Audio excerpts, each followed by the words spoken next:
Hi, everyone. I wanted to welcome you to today's webinar, Web Compliance 101. This is brought to you by the New York MEP, and it was born from the idea we kept getting questions from manufacturers about web compliance and how to make their website more accessible, and hearing stories from the field about how manufacturers were starting to get hit with ADA compliance issues for their website. So we decided that this webinar was a good idea, and we invited an esteemed panelist of folks to join us today. We have Anna Mercado Clark from Phillips Lytle, who will be speaking, and she represents the legal side and angles of web compliance. And then Rebecca Davis with VizBiz Solutions. And I think that her viewpoint will be great from a marketing services and working directly with small to mid-sized businesses on website compliance. I'm here as the moderator. And then last but not least, we have Mark Pope, who's with Pope Tech, and they have a software solution. Plus, Mark's been in the ADA compliance industry for a long time. So before we get started with our program, I just wanted to tell you a little bit about New York MEP. New York MEP, for those of you who do not know, it's a public-private partnership that it was created to really support small and medium-sized manufacturers in the United States. It's funded with investments at the federal level, and some states match or in some part that investment. The goal of the New York MEP is to help New York companies become more competitive and succeed. But like I said, there's an MEP center, at least one of them in every state in the United States. From the economic impacts, you can see it's been over $1 billion in sales or cost savings, or an increased level of investments to manufacturers in New York. The New York MEP system, it consists of regions in every part of the state. You can see here, depending on where you're located, we can connect you with the right MEP center who has regional expertise and contacts to help you succeed in your county or your local community and beyond.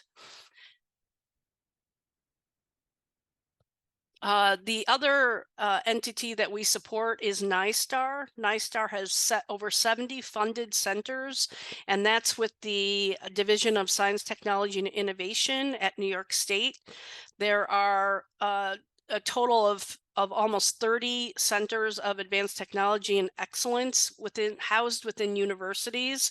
And the main goal of these centers is to help you with advanced materials, medical industry expertise, clean tech, electronics, and more. The innovation hotspots and incubators are really centered around helping small businesses and entrepreneurs. The Science and Technology Law Center out of Syracuse University can assist you with IP issues and concerns. And then, of course, the New York MEP system is housed within NYSTAR.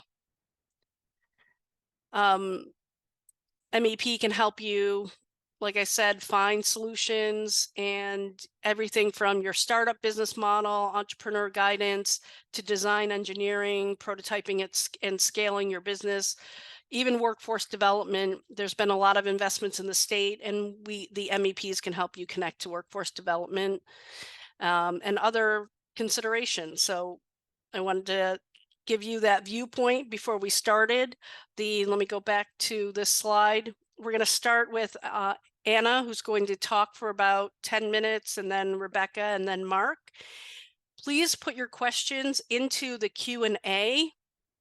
You can use the chat to maybe talk or comment on something, but if you want a question to be answered by the panelists at the end of the webinar, we'll leave the last 10 minutes for Q&A, then that will, I'll make sure we get through those questions.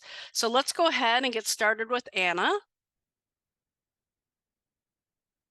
Great. Thank you so much, Kim. And I look forward to having this discussion with everybody who's here today. So just to tell you a little bit about myself, my name is Anna Mercado Clark. I'm a partner at the law firm of Phillips Lytle, as Kim mentioned. It's a full-service law firm. I co-lead our technology industry team. I also serve as the firm's CISO, and I also teach as a professor at Fordham University School of Law. So I'm going to be talking about some of the legal issues, but also I'm going to talk a little bit about what are some of the practical issues that our clients and others who are in your industry face regarding website compliance.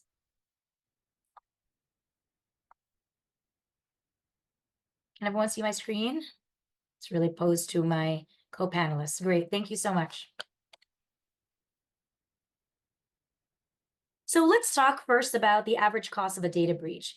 The IBM and Ponemon Institute report from 2023 put the average cost of data breaches at $4.5 million. That's on average for each data breach. You'll note that the impact of security, AI, and automation reduces those costs by 1.76 million. There is also a shorter time to identify and contain data breaches when AI and automation are used.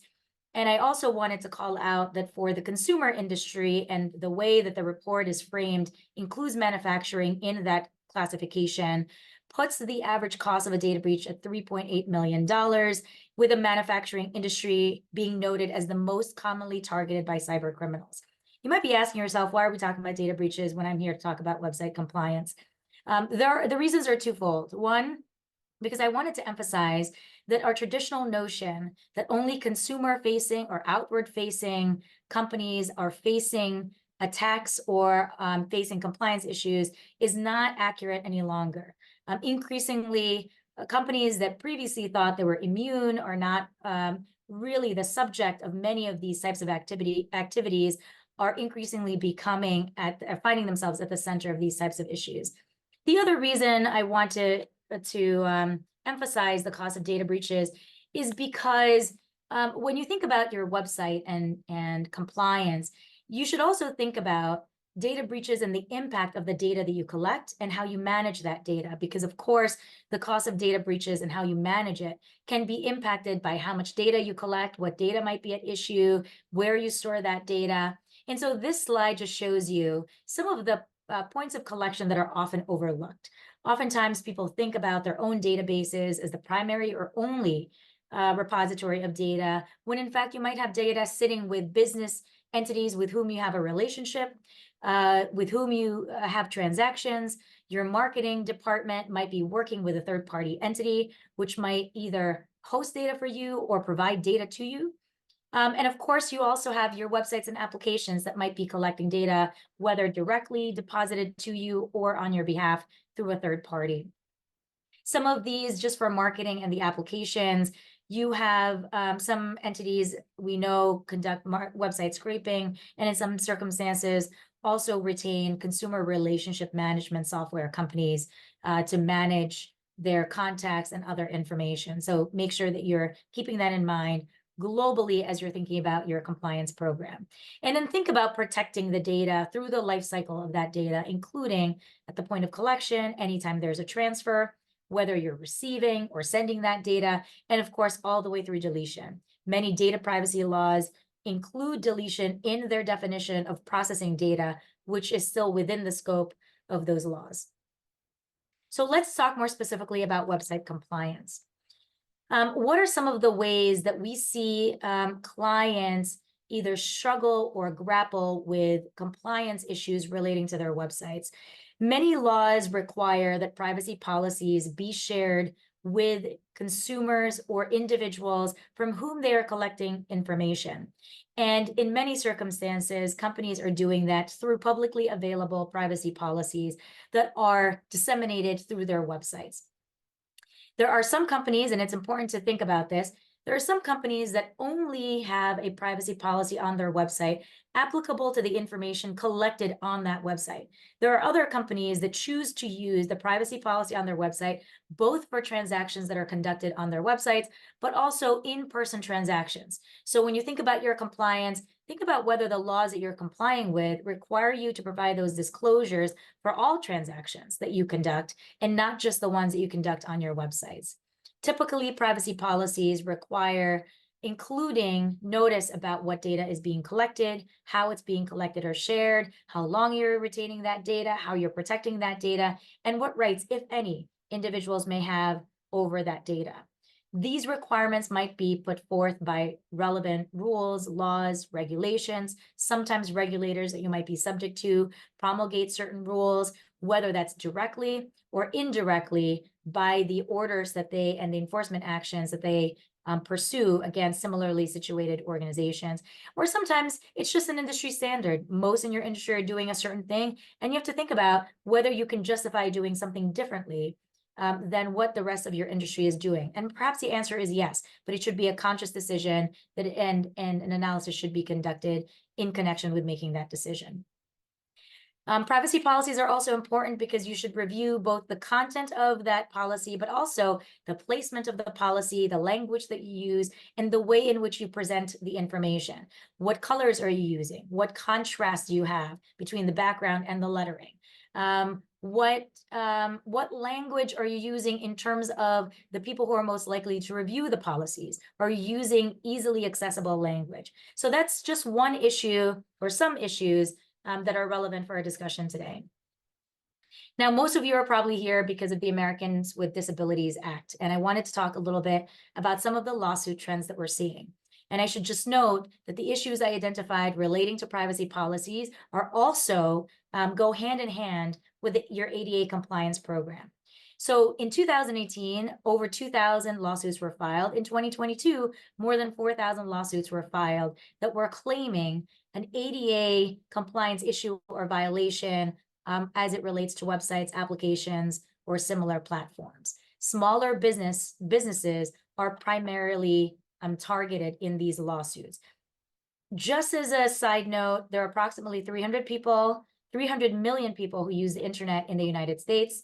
And when you extrapolate the rate of disability, that leads to about 18.8 million adults who are deaf or hard of hearing, and 17 million who have difficulty seeing, even with glasses, or are completely blind. And so that tells you just how many potential plaintiffs there are to pursue these types of lawsuits. The penalties can range, and you'll see it on the slide, and the average cost for these types of lawsuits is $25,000 if settled early. That's if you're doing the most that you can in order to resolve the dispute before you spend too much money on litigation. And that includes both your legal fees and your the settlement that you actually pay to the plaintiff, but that does not necessarily include the efforts and the expense of getting your website into compliance. I also identify some common issues here, which the rest of the panelists will discuss in greater detail. And many lawsuits now cite a particular, the WCAG 2.2 as the industry benchmark. It is by no means the only standard that you can apply or use, but it is helpful to know that many plaintiffs are willing to accept that as the benchmark. The types of technologies, we're now in our second wave of lawsuits that we're seeing in this space. And so in the past, the lawsuits were typically focused on cookies. Now we're seeing pixels, chatbots, session replay software, and other similar technologies being the subject of these lawsuits. And these are on this page are some of the laws and regulations that they're citing, both federal as well as state-specific laws. I use California, Florida, and Pennsylvania as examples, but there are other laws that might also come into play depending on where you do business. How do you mitigate risk? You should understand your technology, work with your web developers. Don't just hire a web developer and leave it to them to figure everything out, because they are technical experts. So you need to really work with them so that they understand what it is that you want to do with a website. Try to limit the information that you collect to what is absolutely necessary for you to conduct your business and to obtain the information that you need from the website.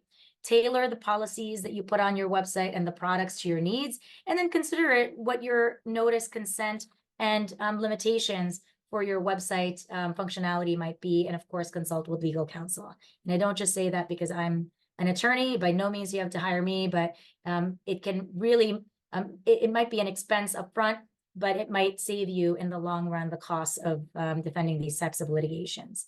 I'll pause there. There are a few lawsuits that I wanted to highlight, but unfortunately I'm out of time, but perhaps during the Q&A, I might be able to mention some examples of these lawsuits. And Thank with you, that, Anna. thank you so much, Kim. With that, I was going to pass it off to Rebecca from VizBiz Solutions. Thank you, Anna. That was fantastic. Kind of an overall view of web compliance. We're going to be diving into ADA, web accessibility, but data privacy, cookie tracking. These are all really important facets of your web presence as well. So thank you, Anna.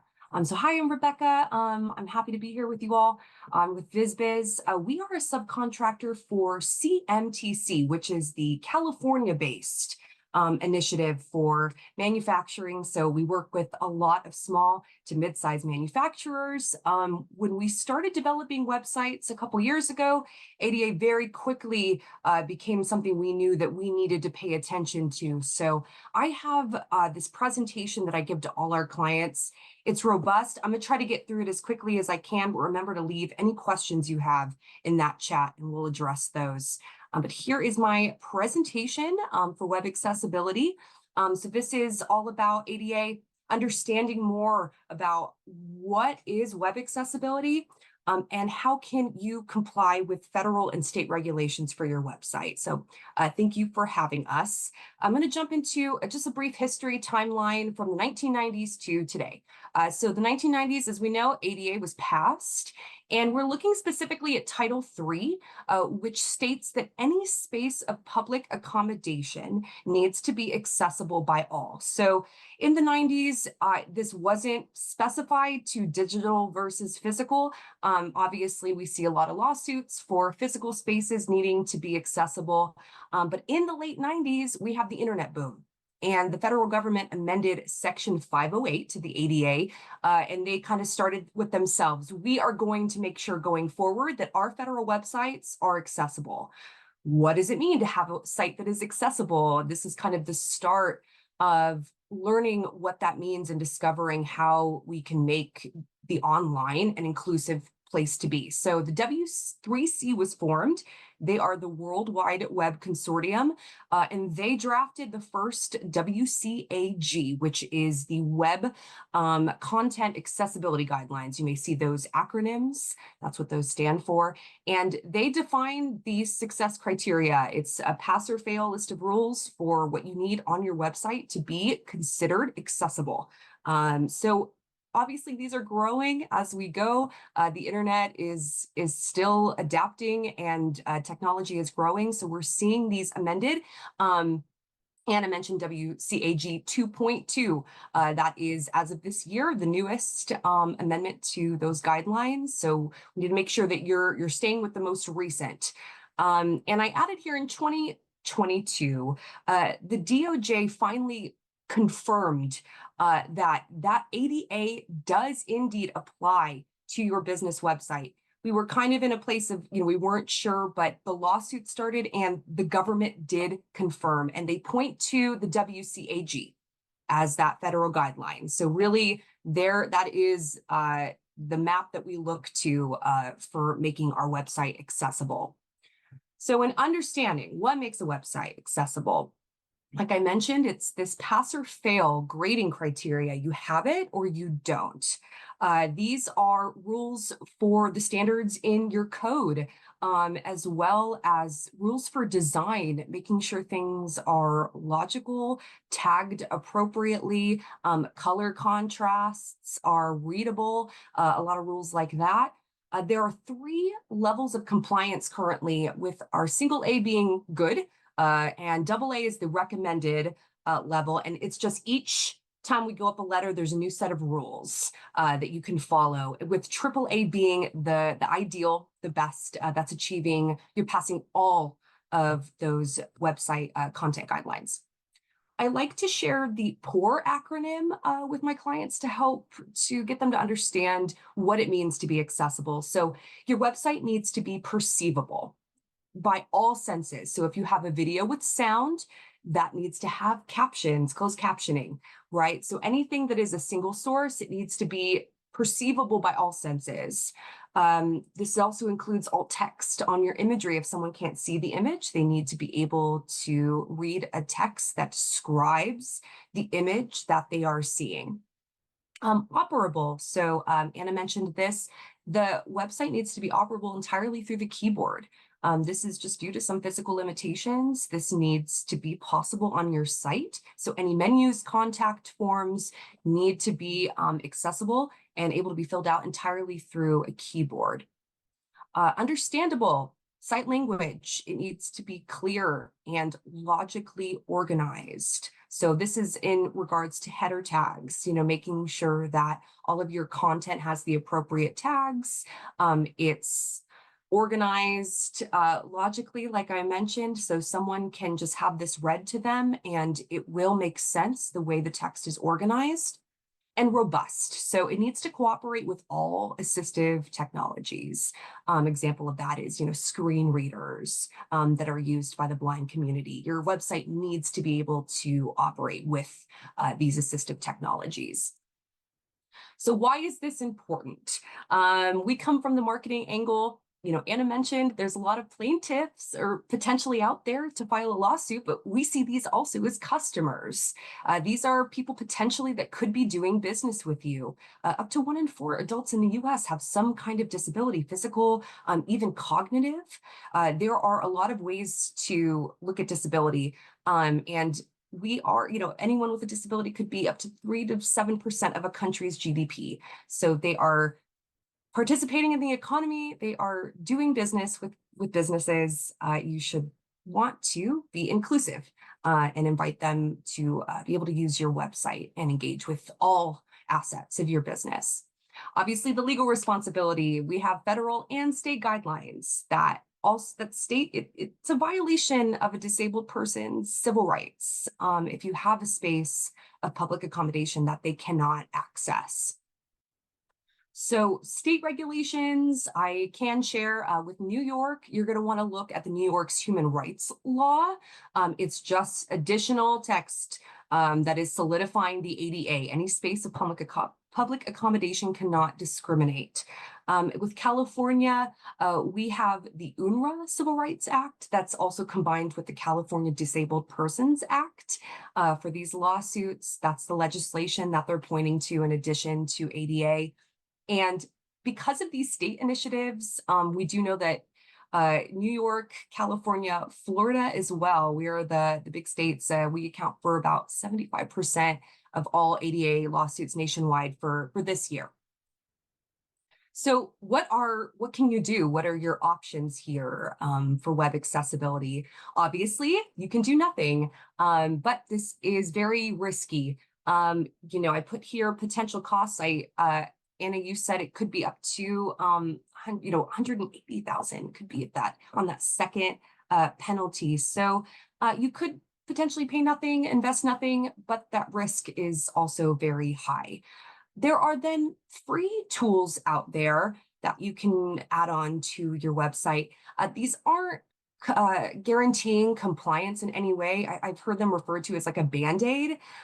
They're offering maybe options to increase the text size, adjust the color contrast, but they are doing nothing with the coding. They're not going to put captions on your videos or alt text on your images. There's a lot more than just what these free widgets cover.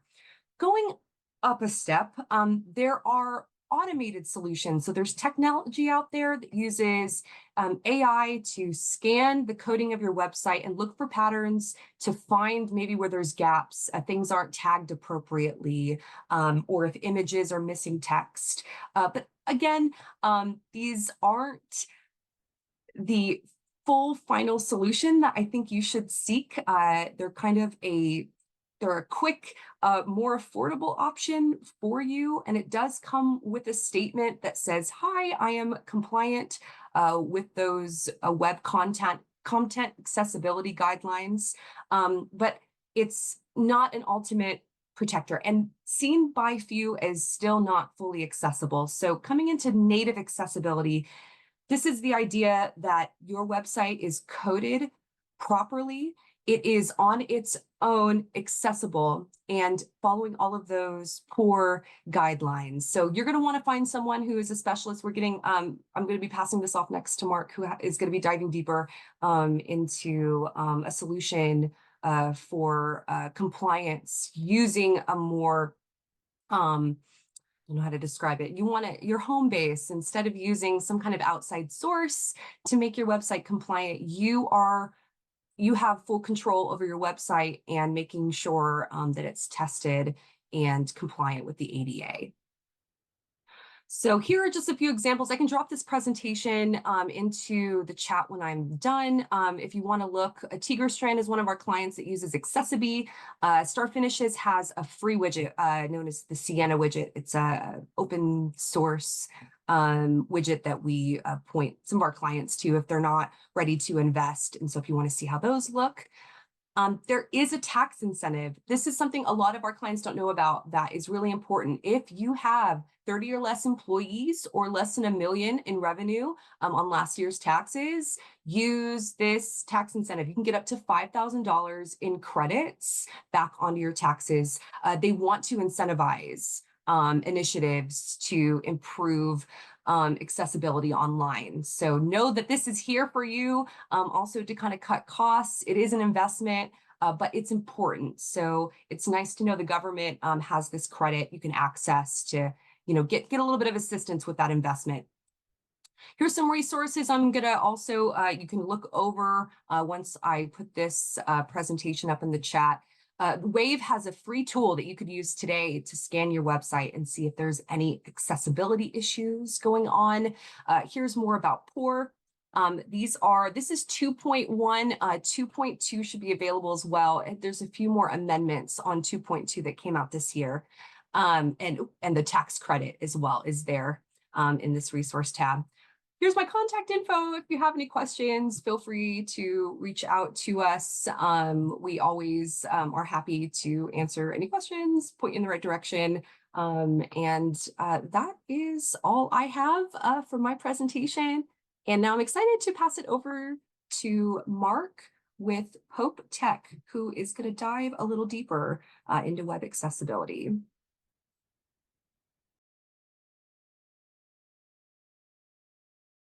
And you are muted, Mark, just letting you know.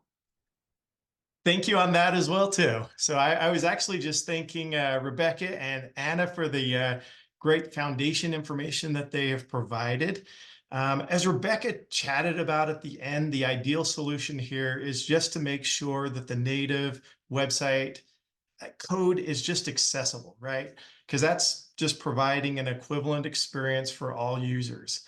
And that's what we want to get at here is we don't want to have, I've seen in the past some examples of, like a door with a chain and bolt on it, right? You don't want to have your website be that equivalent experience for users with disabilities, right? And often we don't know who might those users be, right? You might even have a business partner you're working with.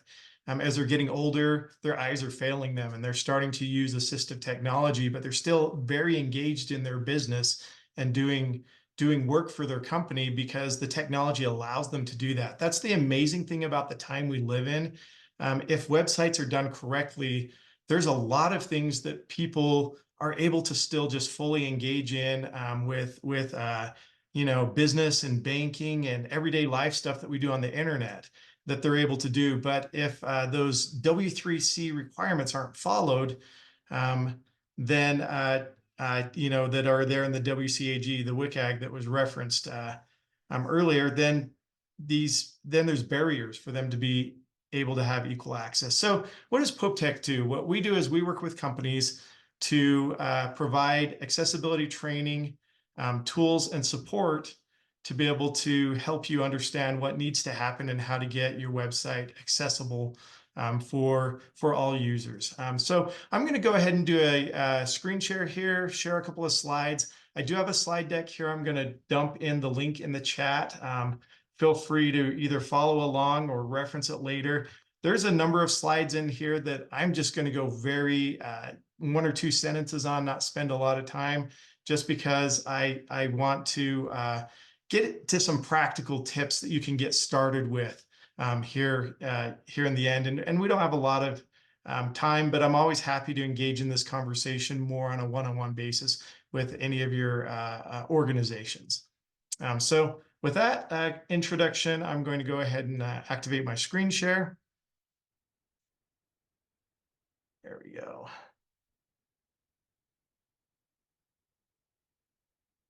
Excellent.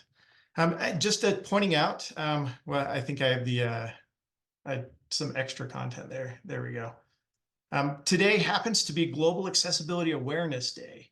And so this is it's the 13th annual year, and it's a day to bring awareness about digital accessibility, exactly what we're talking about. So accessibilityday.com, if you want to learn more about that and other events, you can go visit that website and check it out.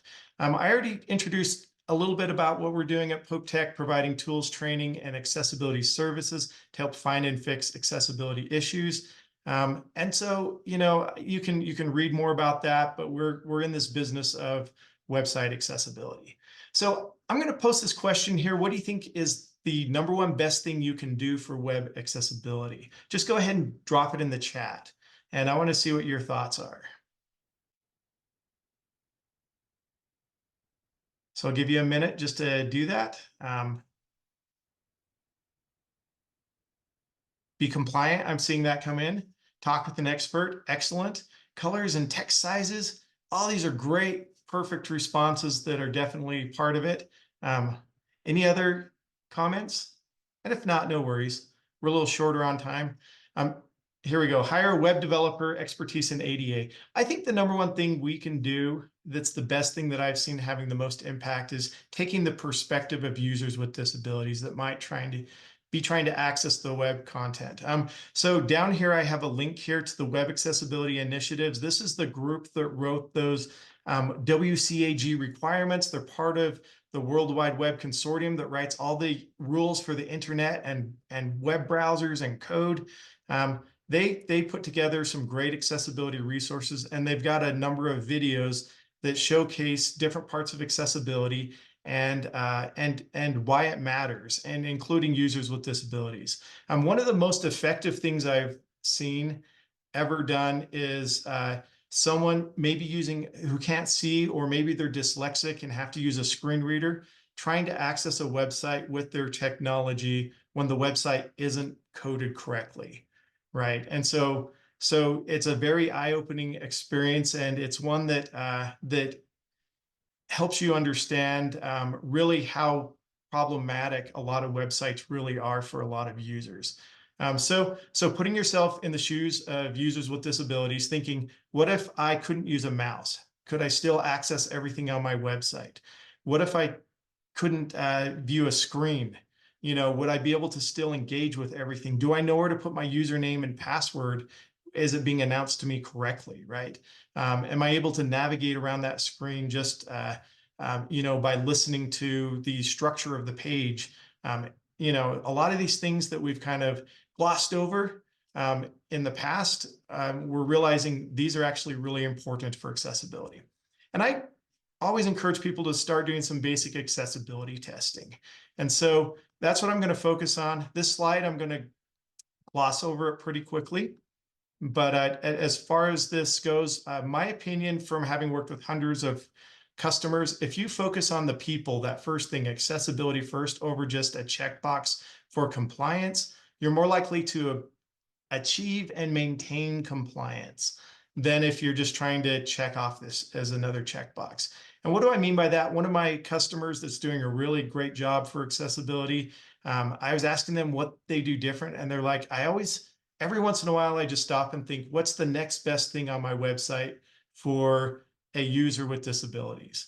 And so thinking that sort of mindset is really what we're pushing for here. If you can get that baked in, and that's where a lot of times, you know, getting some of that perspective really helps a lot. I'm not going to go through this slide, but I'm just letting you know we work from an accessibility framework.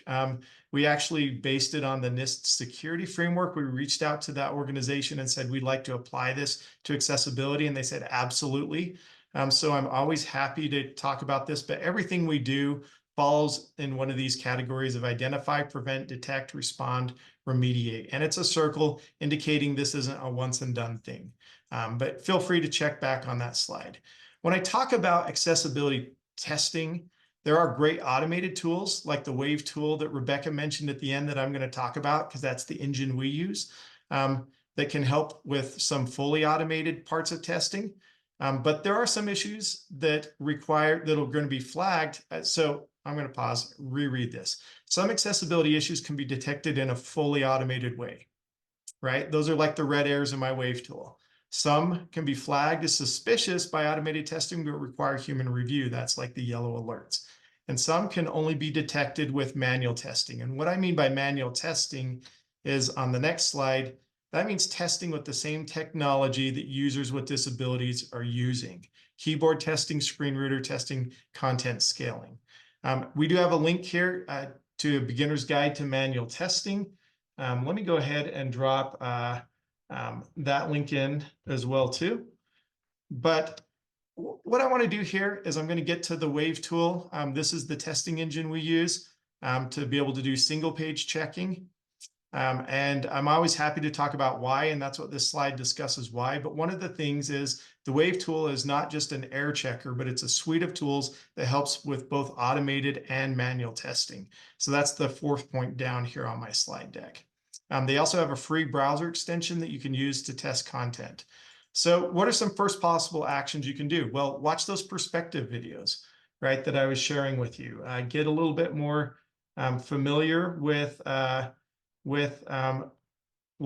accessibility and why it matters and how it could be impactful. I just posted the link to the perspective videos. Download the Wave browser extension. It's free to start testing. Don't try to test everything at once. When you first get started, think about what are the 4 most important pages on my website and start there. Review them with Wave, start with the easiest red errors, and then move on to other errors and that human testing. That's what we talk about in this levels of accessibility testing.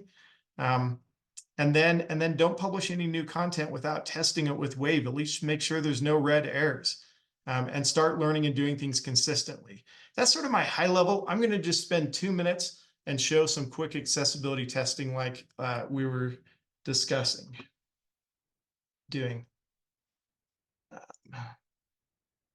There we go. I was on the wrong screen. So here we go. Perfect. So I've got an example content page right here. If you noticed, I started zooming in on this. This is actually the first and easiest accessibility test I recommend. Here, I'm changing tabs to my Gamify article, going down, talking about the levels of accessibility testing. The first thing on the manual testing is just zoom your page into 400%. I'm 200 now, I'm up to 300, 400%. And then just scroll through the whole page and make sure that the page scaled correctly. And does it look good? Am I able to access all the content? In here, do I have images going over the text? So that's the first easy accessibility test that anyone can do.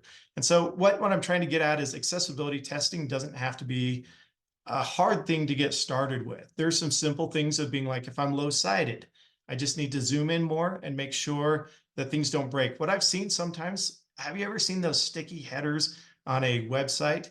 You zoom in and it's still there. I've seen sites where it covers half the page when you go into 400%, and you can't really view any content with the header and footer not disappearing because they're sticky.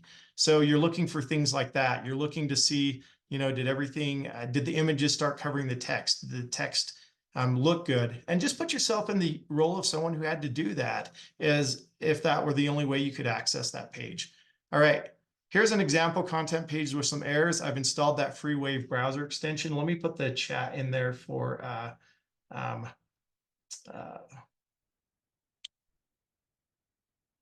actually, I don't have that in my little chat note. I'm just going to put that wave.webaim.org. And this is the standalone tool. You can just put a website URL in there, but you can also get their browser extension. And so if you get their browser extension, then any page you're on, once you install it, if you activate it, it'll do just a single page check. Let me zoom back. There we go. When you're first starting with accessibility, look for the red errors and then move on to the yellow alerts and then move on to the features. This was the wrong page. I thought I had it prepped. I apologize. Example content. Creator, there we go. That's the page I was looking for. Okay, because that one had 0 errors on it. So the first thing you do in Wave, it's got categories. I can come under here under details. I like turning off everything I'm not focusing on. So I just want to focus on the red errors. And I activate this and it says there's an image with no alternative text. I can look at the code view and see what it is. I can read documentation about what it means, why it matters, how to fix it. So very quickly I can start going, okay, this image right here doesn't have alternative text. So that's text that if the image didn't load that's displayed, or it's also text that's read to a screen reader telling me what's going on in that picture.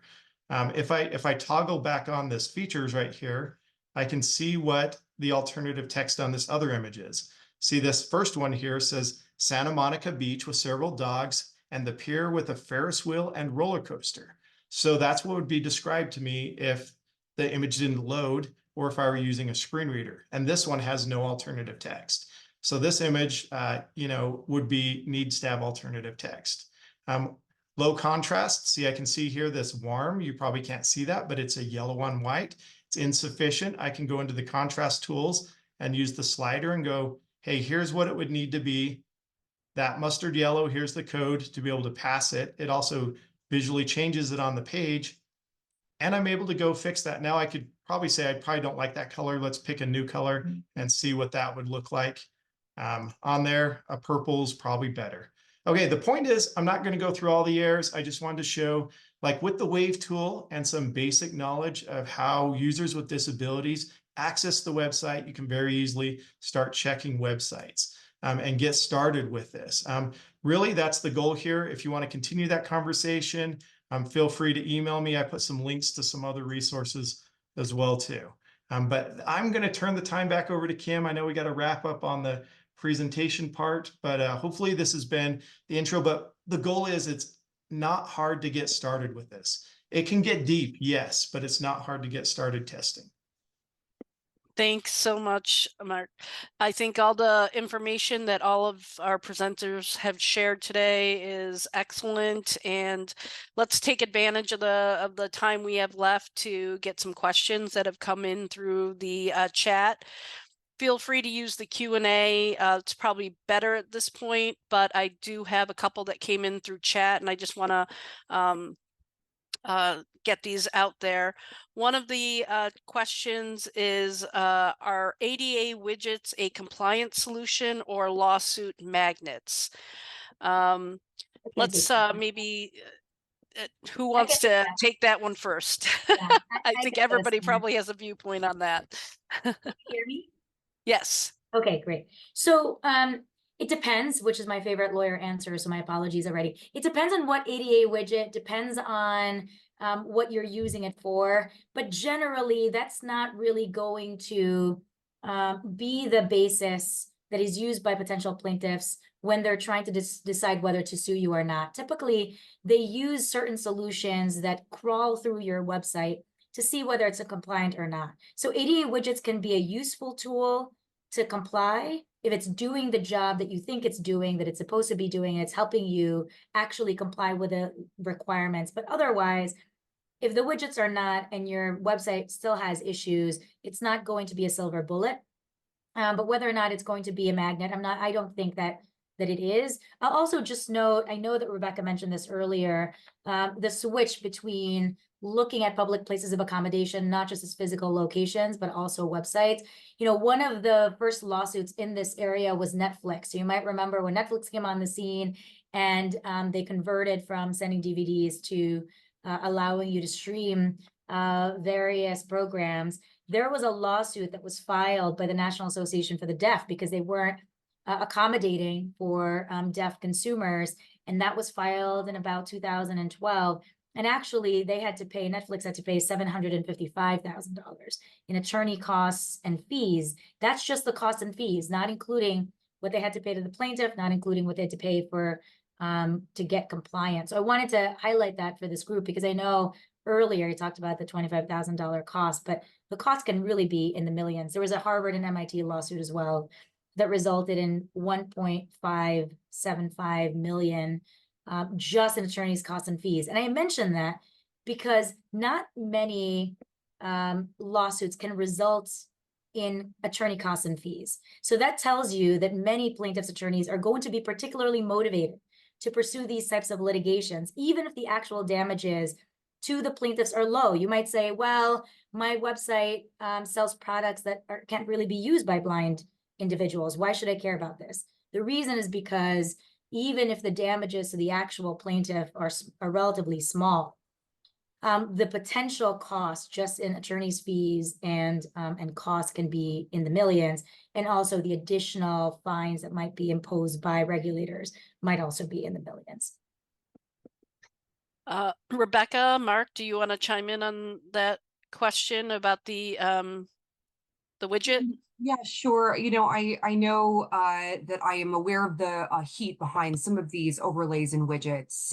There are still lawsuits filed against businesses that are only hosting a widget opposed to a solution that is really native, that is getting to the code and getting to the heart of their website. I do know, you know, with the Accessibility, we use them. They have litigation support that is a part of your subscription to them. We've been assured that while there have been lawsuits filed, no one was taken to court. Those were remedied in-house. So there's a little bit more protection paying for a subscription service, but really I don't see it as a magnet for lawsuits. You're going to, if your site is inaccessible, that is the magnet. They just, in the Supreme Court this year, ruled in favor of website testers. So there are even consumers that are on a mission to make the website accessible that are going, and they're going to test your website. And it doesn't matter if there's a widget or not. If it's inaccessible, you are at risk. So that's my two cents. I'm glad you said that, Rebecca. That was exactly the point that I was going to make. It really, it doesn't matter if there's a widget on there. There's things like accessibility statements you can put on your website for what you're doing. It doesn't matter what they say. It doesn't matter even if you got a third-party audit 2 years ago saying your site was accessible. Then if it's not accessible today, you're vulnerable, right? And so really with any type of software procurement or a new website that you're building, or even your own website, the best thing to do is learn some basics for testing and go test it, go explore it. And that's, you know, if you're unaware of how to do that, maybe reach out to some of the accessibility communities in your area and connect with some people and have them try out your website and see how it is. That's like the most eye-opening thing I've seen is like when a real user is who's using the internet, it's like, I can't get into this website and here's the problem, and you see it and you're like, that is a problem, right? And so whether even if you can't do that, some of these other things I shared about learning some basic keyboard screen reader testing, that we're always happy. We have tons of resources on our website about how to get started with that. We're not the only ones, but you know, learning some basic testing stuff, you know, is what I recommend. Even if you're trying one of those widgets, go test it first before you install it. Look at some of the websites that run it. I'll just also add, because we have represented clients where their website is compliant. All of a sudden their service provider or website developer or the company that they've hired to maintain the website, all of a sudden there's an issue with how the website's being maintained. And now on that first day, that second day, or within a week, there's a notice of a lawsuit.